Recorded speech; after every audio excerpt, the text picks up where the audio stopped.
Hello, everybody. My name is Matthew. I'm with Gaming and God, and I am here with Wesley. Wesley is doing a Kickstarter for a game that he's created. So we're just going to go ahead and have an interview and talk about that. So, Wesley, why don't we start off with you telling me a little bit about yourself? Yeah, what's up, Matthew? First, thanks for having me. I appreciate it. I'm a game designer, but I do a lot of things, right? So I'm a church plant pastor, and I was a teacher for 10 years, and I taught English in public schools for a while. I now serve at a local school where my family's at, and I do a number of things. Ministry is where my heart's at. Serving people, loving people, adding value to the world, I think is really at the core of what I do, right? And so game design is a passion and something that I'd love to see grow into something more. I've watched media kind of move in some very interesting directions over the past 10 years, and I'm hoping to kind of bring some light into some of the darkness that's there. Yeah. Awesome. Yeah. Just kind of building off of that world creation aspect, not only for the world ourselves, but it seems like you've also created kind of your own world surrounding this game, right? Yeah. It's called Tempo, I believe, right?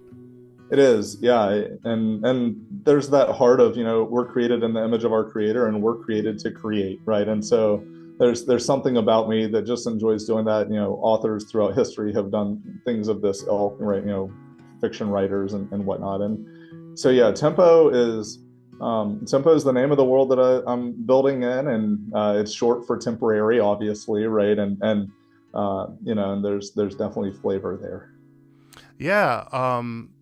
Again, thinking about authors who've done that, we have people like, J.R.R. Tolkien, C.S. Lewis. The thing about Lewis that's really interesting is his Narnia is really just kind of one world in the, the wood beneath, the wood between the worlds, right? So that's just kind of one portal somewhere else. Is Tempo similar to that, where there is it's some extension of Earth or some extension of our universe, something like that?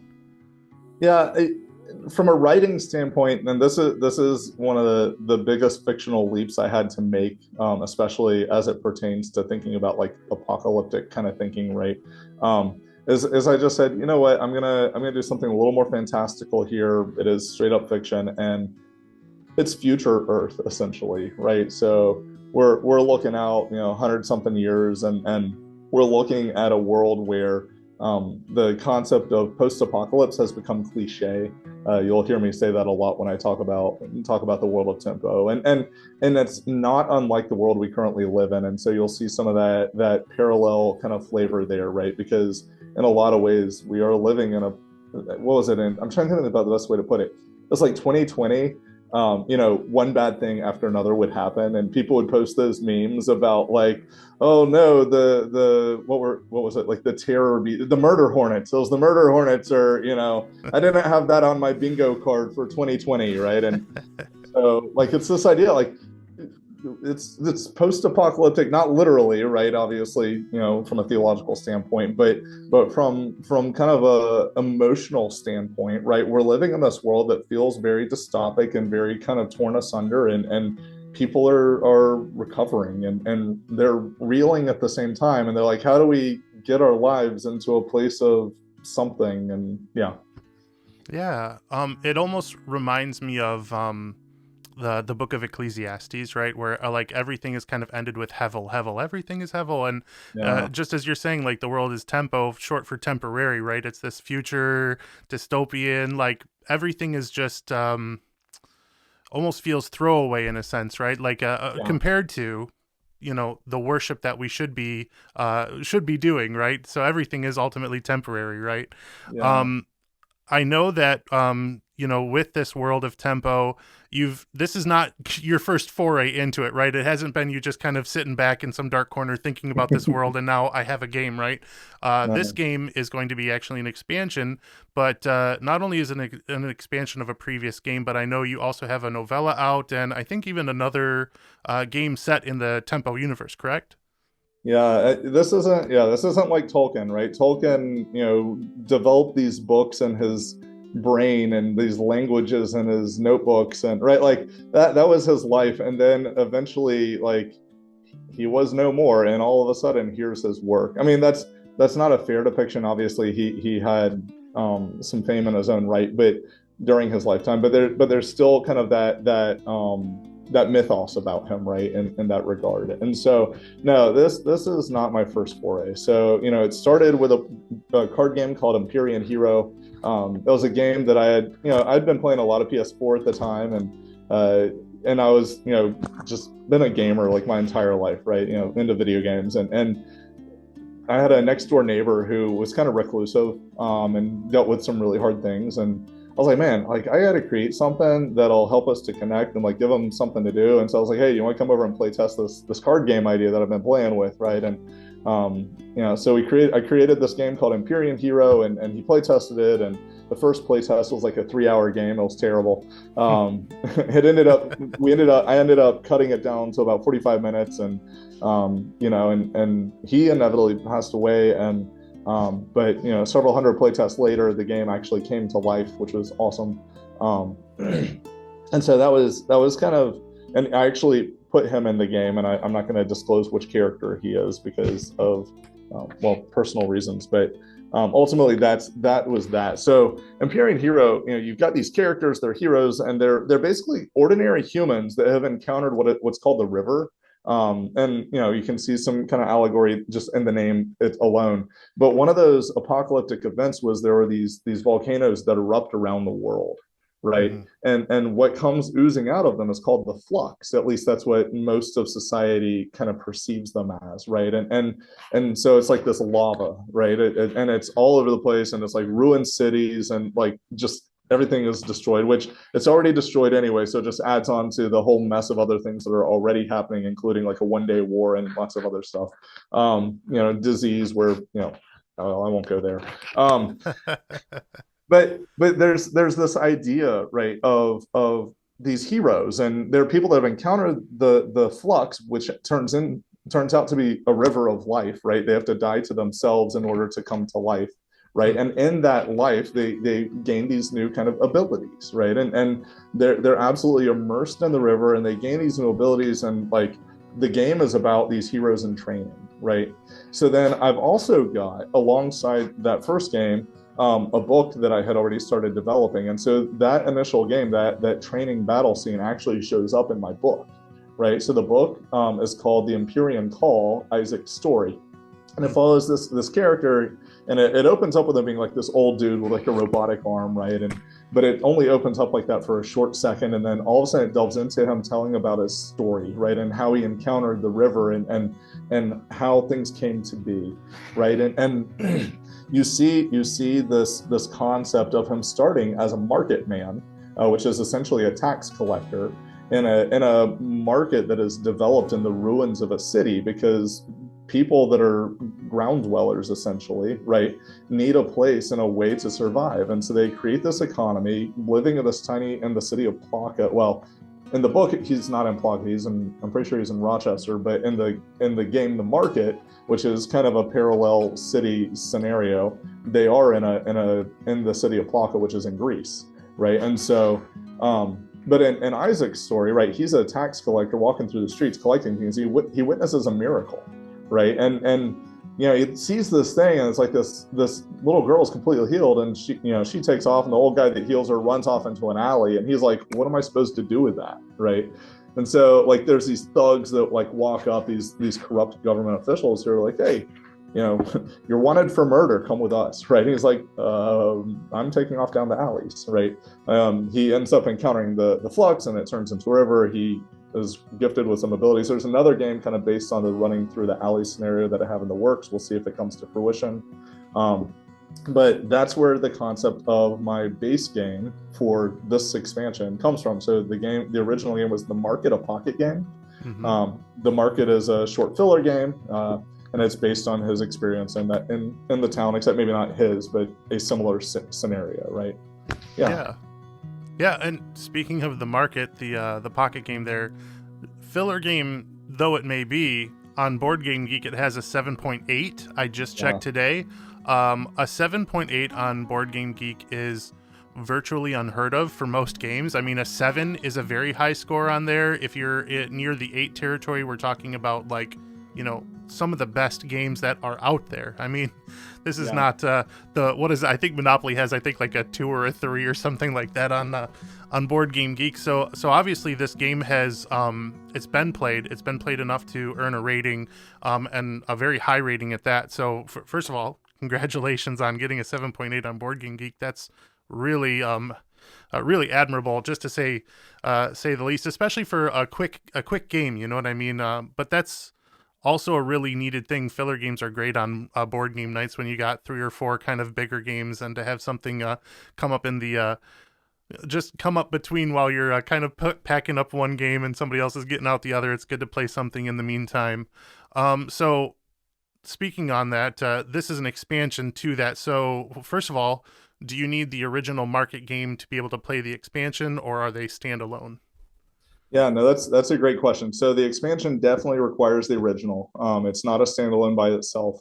Although with the original, so the Market a Pocket game, if you have one copy of that game, you can play solo or with 2 players, which is actually nice for that filler game concept, right? If you're sitting at a board game store waiting for people to show up, hey, I'm pull out this game and play a solo round, right? Mm-hmm. The expansion, or then with the base game, the Market a Pocket game, if you have 2 copies of the game, you can actually play 3 to 4 players. So that's a nice kind of flavor. You don't really want to expand beyond 4, because by the time you're done with the first round, somebody will have won, and that's a mistake. Yeah, I exaggerate a little bit. There's still kind of that flavor. So, but with, if you have 1 or 2 copies of the Market a Pocket game, you only need 1 copy of the upgrades regardless. So you can play, 1 to 4 players. You just need to make sure you have the base copy or base copies of the Market. And to kind of touch on that idea of the Board Game Geek rating, it is worth noting I don't have a ton of ratings there, right? I have like 40 something ratings, I think, on there, but the people on there that have rated are kind of wide and far between in terms of who they are, right? I haven't met half those people, which is pretty cool and kind of scary at the same time. And a couple of them have some fair criticisms, and some of them are like, there's too much luck in this game. And I actually deem the game a press your luck game, which is like, well, of course it's you perceive luck in here. This is kind of part of the heart of it, right? This expansion plays off of that, but it increases the agency, right? There's a little more strategy involved intentionally, and part of it was to try to scratch that itch for people who don't like the luck element as much, and they want to be able to think a little more long term, and they don't want to have that short term kind of tactical thinking, right? And so when you dive into the expansion, we're not talking about just playing a 10-minute filler game anymore. Now we're talking about a 15 to 20-minute light strategy game. Awesome. Okay, so then the game is called the Upgrades, right? A market expansion. So yeah. We're literally talking about upgrades. What does that look like? Is it just like you're saying, building on that prior game, adding a little bit more time, adding a little bit less luck, a little bit more strategy for those who you're saying like kind of want to scratch that itch? So is that really what you're honing in on for this expansion, or is there really anything else behind it? Like what's the driver behind the expansion? No, that's great. So I actually had several of the gamers who originally bought into the Market and supported me on Kickstarter for that project. And they said, look, we like this game, but we want something a little bit more, right? And it wasn't all of them. There were a lot who were absolutely in love with the first game, right? But there were a handful. I'm like, man, like I want to scratch that itch too, right? Like I want to try to reach different audiences here. Which is really the heart. I mean, Empyrean Hero is an entirely different game. It's a hero battling game, right? And this is a resource management game. Empyrean Hero plays 45 minutes, the Market plays in 10, right? And so we've got these kind of different flavors. But yeah, so with this, what I did was I added a new resource type. There's 3 original building types. You've got compost, you've got fiddleheads, and synthetic light, which are all kind of these post-apocalyptic resources. The synthetic light is the more interesting one. It's generated out of some of the edgings of the flux, right? And it essentially is a light in the form of liquid that can be poured onto plants to see them grow, right? So in this game, I've added a fourth kind of resource type. It's called Hardfire.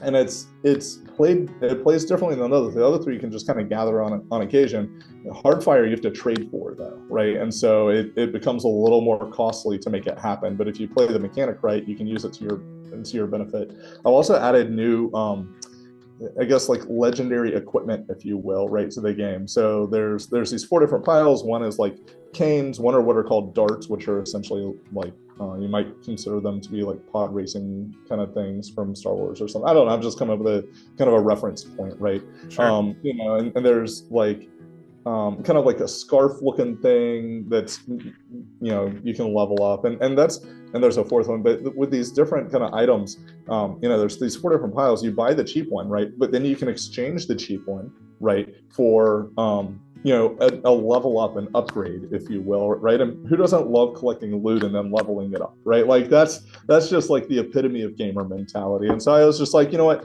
this isn't like a go around and explore world and discover random loot kind of game, but let's have a little bit of that flavor in here, something that's kind of fun and enjoyable, and you can actually snag the upgrade that the person wants to level up for out from under them if you pay the full cost on it, right? Whereas if they upgrade to it, they don't have to pay the full cost. And so, I wanted to create these different mechanics, right, that stuck with the flavor of the base game, but added something new to it as well.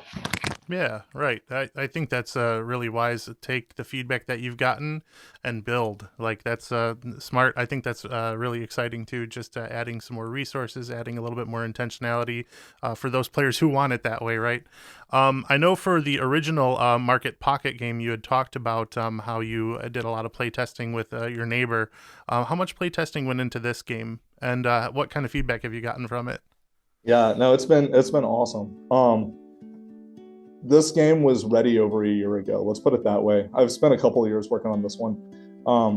And in terms of the amount of playtesting, it's probably right up there with the first one. And we're talking about hundreds of playtests and playing the game in multiple board game stores, and trying to grab every person sitting at an empty table possible. And I'm that guy when I walk into a board game store. I'm not just gonna sit there and not talk to people. Like I'm gonna walk up, join a crowd, and I'm gonna sit there and listen to them and try to be a part of their conversation and add life into what they're doing already, even if it's not necessarily my cup of tea, or I don't even always agree with what people are playing or something, right? But I can sit there and I can engage them, right? And I can bring some life into a conversation that they can see, like, oh wow, he's like genuinely interested in us, or something crazy like that, right? And then over time, like people will look at me and go, oh, who are you? What are you about? And that gives me the opportunity to say, hey, I could use playtesters. You want to be a part of this with me? And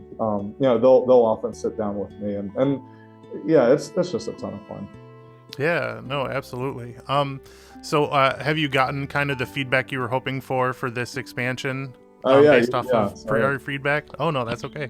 Yeah, no, it's been great. I think that the feedback that you get when you're designing a game as you're playtesting is always got to be a give and take, right? So, for instance, I went to a banquet years ago, right? And I sat down beside this guy, because at a banquet, you're just given a seat and you sit down with whoever's at the table, right? And so I'm sitting beside a perfumist, right? Or a former perfumist. And he turns to me, or I turn to him, he turns to me and says, hi.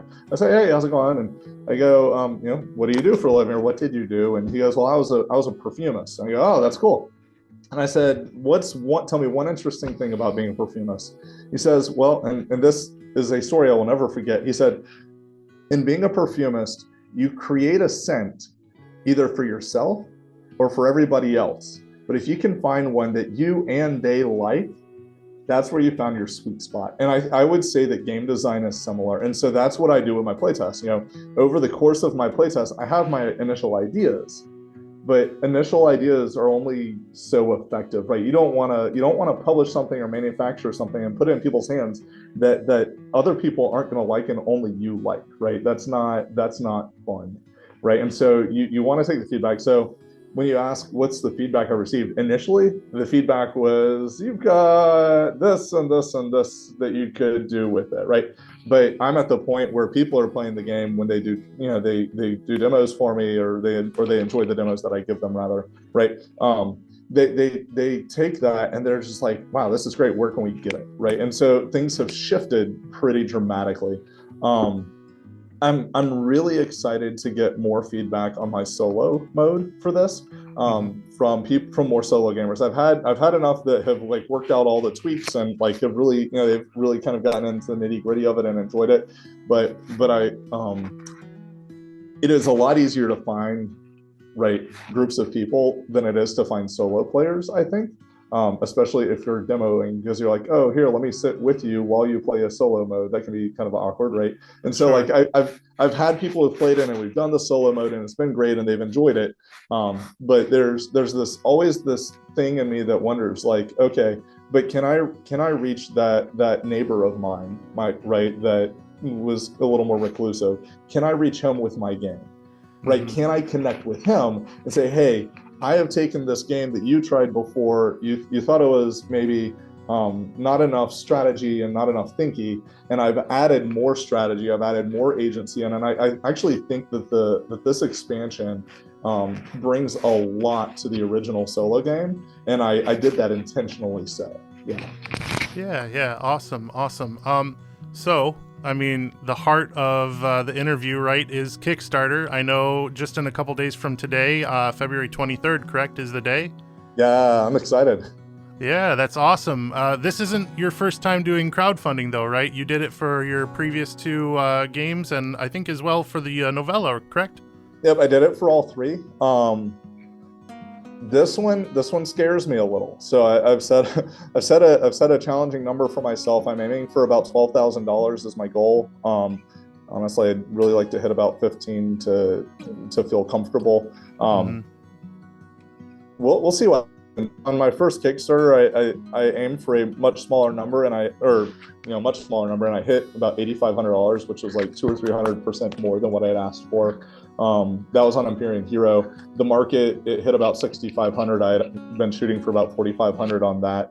The novella was a very different story. I took like a 2-year hiatus before kickstarting that. Right. So I hadn't kickstarted anything. I've just been in development mode for the past couple of years. And so a lot of that Kickstarter was, let's get the ball rolling again. Let's take a leap of faith and see what happens. Right. And so I launched a Kickstarter for a novella in the month of December. Right. And so like everything was working against me. And so I set my goal really low. I hit about $750 on that one. And so like, that's actually really good for something that small from a first-time author, right? For this coming Kickstarter, you are shooting really high, right? We're going for a number higher than your previous Kickstarters. Honestly, that's tough, but crowdfunding is the thing, right?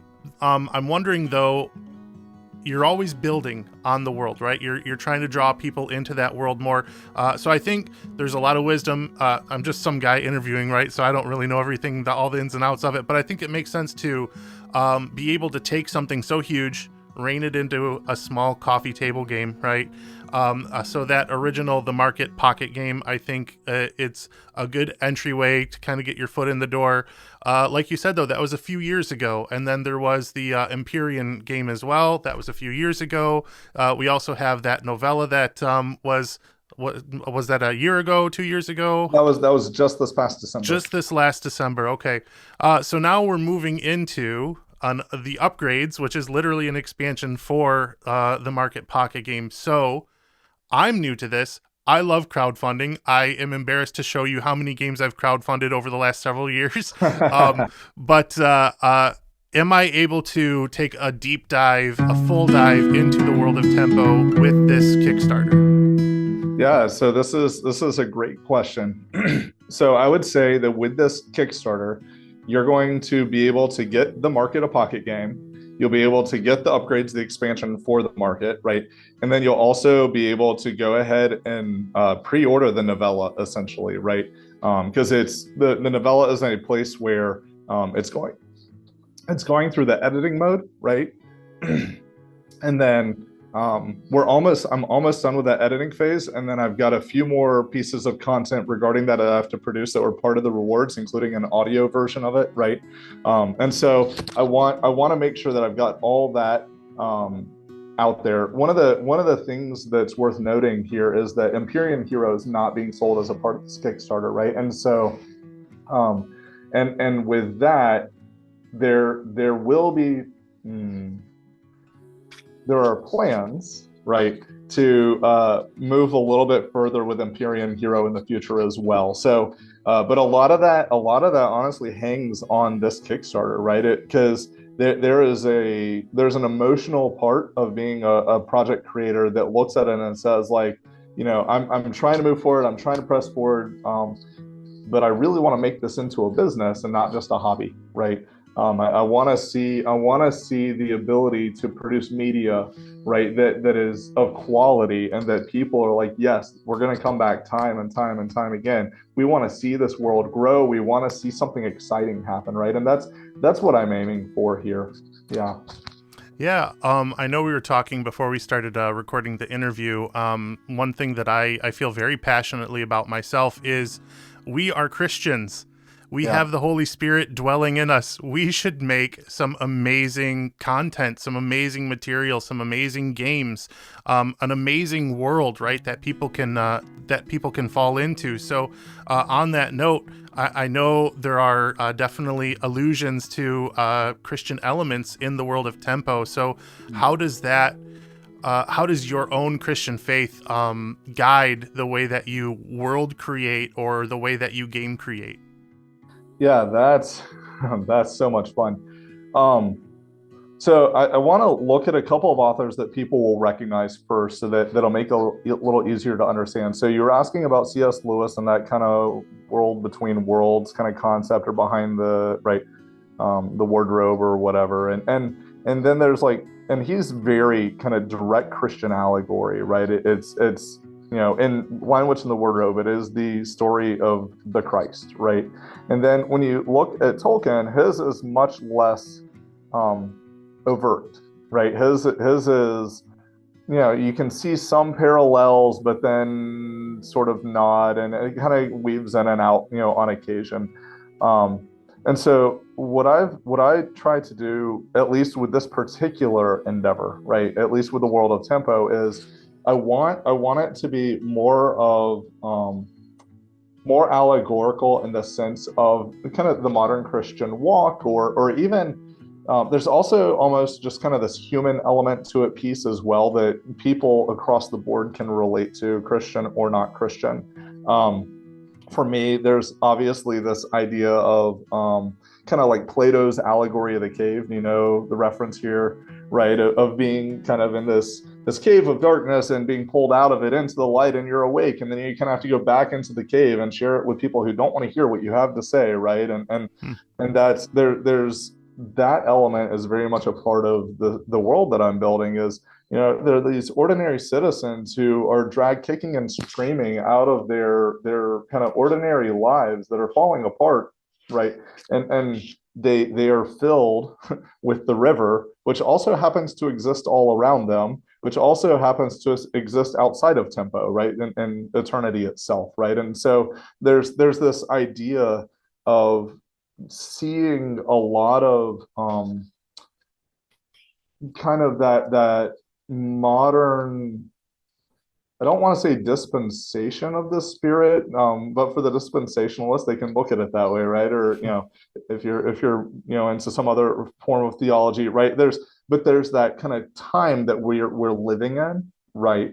Where the way in which the Spirit is alive and active, right? That is kind of where this world is settled, right? And built. And so what does that mean? What does that look like? Well, you see in your own life, you see the story of Abraham coming alive in your own life. You see the story of Caleb and Joshua alive in your own life. You see the story of Moses and pushing toward the promised land alive in your own life. And you deal with the ups and the downs and the struggles and that very human like travail, right? As you're pushing toward those promises, right? And but also there's that element of, well, I'm also walking in the promised land already, right? And there's this element of walking and the joy and the hope and the peace and the life and the goodness, right? And the faithfulness, and I could keep going, but I'll stop there, right? And that idea of already walking in these things, and so you will see it in the world that I'm building, this tension of there's darkness, but there's light, right? And the light is meant to press back against the darkness, and that's really at the heart of the world building that I'm doing. Yeah.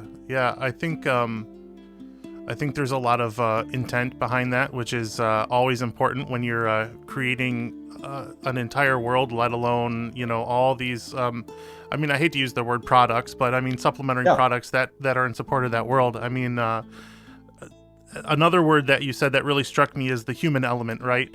As a Christian, one thing that I've just been contemplating and pondering a lot as I've been going through with my family, we've been reading through the Bible every day. And so we're into Leviticus now, right? And a lot of that is just teaching humans how to be human with one another. And I think that's something that is incredibly transcendent and is incredibly divine, because a lot of times the way that we interact with each other can be less than human, shall we say. And another thing that that comes to mind is I don't know if you're familiar with Michael Heiser's work. He's a theologian, but one quote that he's kind of famous for is saying, when you read the Bible as though it's a piece of fiction, you start to begin to see you begin to see the humanity of the figures that are in it, right? And again, that's like you're saying, like Moses pushing for the promised land. I remember the first time I listened to the Bible, because I do a lot of driving, but when I heard that Moses, spoiler alert for people who don't know Moses' story, but when he's able to not get into the promised land, he's not able to get in, but God still has such a heart, and he goes, you know what though? You climb up to this top of this mountain here, and you can still see what I've prepared for your people this whole time. And I just started crying, where it's like, God knows that Moses messed up and isn't able to go, ruined but that still. Whole story for me. I missed I'm that. sorry. I haven't gotten to that. No, I'm just kidding. Oh, no. No, I feel that though, right? I mean, there's that time where we feel like this is where we're supposed to be going, and then, we have those letdowns and those failures, or what we think are letdowns and failures sometimes, right? And that can be hard. And there are times where you can look at the promise and you're like, I saw it, but I didn't get to touch it, right? I know, and absolutely, and that's an interesting thing for Christians in general, is to understand that the good, the bad, and every single thing in between is absolutely a gift from God, and we just sometimes don't know what gifts look like. I think, and that's one of the more interesting things for me too, is we often look at Moses and say, he didn't reach the promised land, right? I didn't mean to turn this into a theological conversation. But, no, that's okay. Right? But he lived in the promised land. I mean, he got to sit down and talk to God on a regular basis in a tent set off aside from the rest of the camp, right? Like, how cool is that? And then in modern kind of Christianity, the Holy Spirit lives in us, and you made that reference earlier, and he's not inaccessible, right? He's personal, and he's with us, and he's not a God we monologue at. He's dialogic, right? He wants to talk with us, and there's so much just goodness there, so much life and value, and that's important to me. It's also important to me though, to consider the non-Christians, or I don't even like to use the word non-Christian all the time, because I think people that aren't Christian don't see themselves as non-Christians. People that aren't Christians, people that are something different, whether it's atheist or Buddhist or whatever, when they approach a Christian creation, right, the question on their mind is, okay, what am I about to encounter, right? Is this going to be preachy? Is it going to be cheesy, right? Is it going to be stupid, right? Is it gonna try to convert me, right? And that's where their brain is at, and I get that, right? I understand that very well. And one of the things that I've been really impressed by, and this is not gonna be like a full-throated endorsement of The Chosen, right? Which you could probably see this going there very easily. Sure. Or Deliverance, the board game by Andrew Lowen, right? Either right. The Chosen's TV series. But one of the things that these products do, these creations do, is they present the Christian lore, right, full-throatedly, but in a way that is accessible to people that are like, um, not not Christian, right? Yeah. People they're like, man, this is incredible. I can resonate with what's happening in this TV series or in this board game or in this creation, right? Because there's something human, right? And I don't mean to sit here and say that I'm pandering to a non-Christian audience or pandering to a Christian audience. I'm trying to create life that ultimately points to my creator, that happens to resonate with Christians and non-Christians alike, and in hopes that they will see, oh, hey, it's the kindness of God that draws people to him, right? Yeah, no, absolutely. And I think there's a very fine line between what is preachy and what is captivating.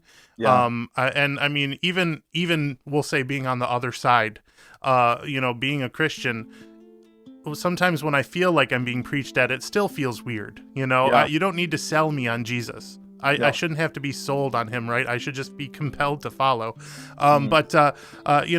But you have works like Lewis, like you mentioned earlier, where almost every single time you see the word Aslan, you could probably in parentheses write Jesus right next to it. I mean, that's kind of how obvious it is in some aspects. And I know people have written entire dissertations, so please nobody, destroy me in the comment section or anything on that. But we could go on that, but I want to make sure that we're still keeping here with your game. And Yeah.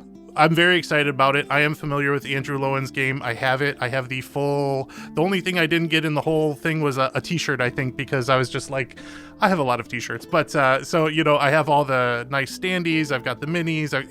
I'm excited about that. And the reason I bring that up is because Andrew Lowen's game could stand on its own mechanically. And that's what makes it so successful. Just like The Chosen, which I've never seen, full disclosure. I don't have any specific interest in The Chosen, just because I'm not a big TV guy anyway. But mechanically, it's captivating, right? There is something about, like, I've seen bits and pieces in the trailer where I get it, right? There's a man who's sitting by a pool and he's like, I want to be healed. And every time I go to get healed, people beat me to the pool. And Jesus is like, hold on a second. What to? Get some dust, smack you in the face. Well, I rub it in his eyes. Let me be appropriate here, I guess. That would have been a lot funnier though, yeah. I mean, I wouldn't have told him not to. I mean, hey, if I see at the end If of it, works, is it worth it? Yeah. So, but I understand that there is something in all of us that has that calling to God, right? That we want a savior, that we know that we need it, but oftentimes, and I don't want to get too preachy on my own here, but like oftentimes we repress our humanity in lieu of our schedule, our program, our what we know, right? And so again, the Chosen and Andrew Lowen's game Deliverance, right? Mechanically, it could go in a lot of directions. What the theme is, but the mechanics are what win people over with the game. Who even Andrew, I know, has talked about. There's been several people who are not Christians who are like, yeah, but it's fun. It's like, yes, that's what a game should be, right? Yeah. And if you leave having some really good conversation, having, I mean, the irony about the Christian experience is sometimes we're like, oh, I don't mean to get too theological. It's like, but that's the beautiful part. We could be in the middle of playing a game, rolling some dice, or moving some people around, getting, kicking demons' butts or whatever. And it's like, but have you read Job? Or like, like, do you want to talk about Ecclesiastes? Because who doesn't, So I think that that's what's most important. So it seems like with the games that you've had come out so far, mechanically, that's what drives the success of a game.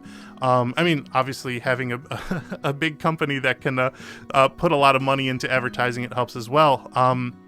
At the end of the day, though, you're building something, and that and I full disclosure, accept that I'm probably stretching the scripture a little bit farther than it needs to go. But Jesus says the harvest is plenty, but the workers are few. And those of us who are trying to create something and do something for God based on things that give us joy, and we know where joy comes from, to me, that's the embodiment of that scripture. Again, I understand maybe it's stretching it in some ways. I only use that as a caveat because personally I don't feel like that's the way it is at all. If we're creating something amazing that naturally draws people in, that's what I think, isn't that what Paul tells us? All, we're all things to all men so that even one might be saved. Hey, you are an intense gamer. You love games, and you want something that gives you joy so that it gives others joy. And what is it that is the source of our joy, right? So again, I'm gonna on that, but I get excited about these sorts of things, because this is it's exciting for me to see people who have faith, who have not just faith, but who have Christ, who have Christianity, who has the indwelling of the Holy Spirit, who want to create something. It's beautiful and important. So on that note, I know that I went on a little bit here. I'm not sure how much of that's going to make it into the interview, but go ahead. Let me comment on that. So we've been reading about the Areopagus, right, on our Sunday morning meetings, and so that idea of connecting with people where they're at is, they're in Acts chapter 17, right, and that's really at the heart of it. And one of the things that's worth noting is, like, I'm not a big company, right? I'm an indie dude. My campaigns are actually really small. Even a $12,000 goal is incredibly small, right? I mean, that compared to these, $100,000,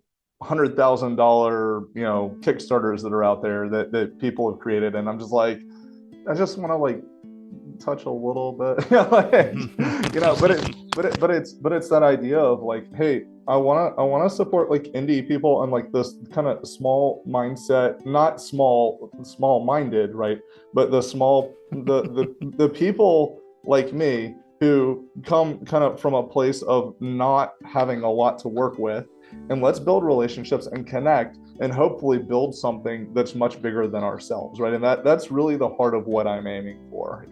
And I think again that's something that just everybody can relate to. Yeah, I agree. On that note, thank you for being patient with my rambling there. But is there anything else I haven't captured? Is there anything else you want to share about the Kickstarter? Anything else like that? No, yeah, I think that the only other thing that I would kind of throw in here is that, and people will see it when they get to the Kickstarter, this game is not a theological game, right? So it's not gonna put the same flavor out there that the book will. The game is based in the book, but in the game, we're just average people trying to manage some resources in order to build a life for ourselves. We're trying to gain some hope, right? And the expansion adds to it, right? So it's no longer that we're trying to gain hope, but we're also trying to gain power in order to provide witness, so to speak, right? And so you can win with either hope or power in the upgrades, which is a kind of a multi-functional win element, which is interesting. And you can win with either win condition, right? And so, that idea of, like, this game is not a theologically heavy game, but it's something to give you a little bit more of a fleshed out flavor of the context of the world you're reading about when you get to the book itself, right? Okay, so I think with that, the last thing I want to ask is, where can we find you? We know about the world and everything like that. How can we dive in deeper? So I am on Facebook. That's going to be your main source of connecting with me. If you go to, Facebook search bar, type in Mere Pursuit, Mere for Mere Christianity, Pursuit from Pursuit of God from A.W. Tozer, right? You type in Mere Pursuit, you'll find my page, you'll find my group. Like the page, join the group. The group is where you'll have access to me. You'll see all the behind the scenes and get all the updates, right? It'll also give you the opportunity to sign up for the email list on there as well when you join the Facebook group. And so you can get connected that way also. I am on x.com, Twitter, and as well as Instagram, although those are not anywhere near as in-depth as the Facebook. Awesome. Well, Wesley, I appreciate your time. I think this maybe ran a little bit longer than we were anticipating, but I appreciate your willingness to have the conversation. I'm excited for the upgrades. I'm also excited to get into the market game myself and learn all about that and those mechanics. And also just to step a little bit deeper into the world of tempo. So I appreciate your time. And before we wrap up, everybody, this has been Matthew with Gaming and God. And I know we do a lot of video games, but guess what? Board games are awesome too. I love board games. I have so many board games. And here we have Wesley here, a testament to board games can be awesome, just like video games can be awesome. Thank you guys so much for watching. Have a good one.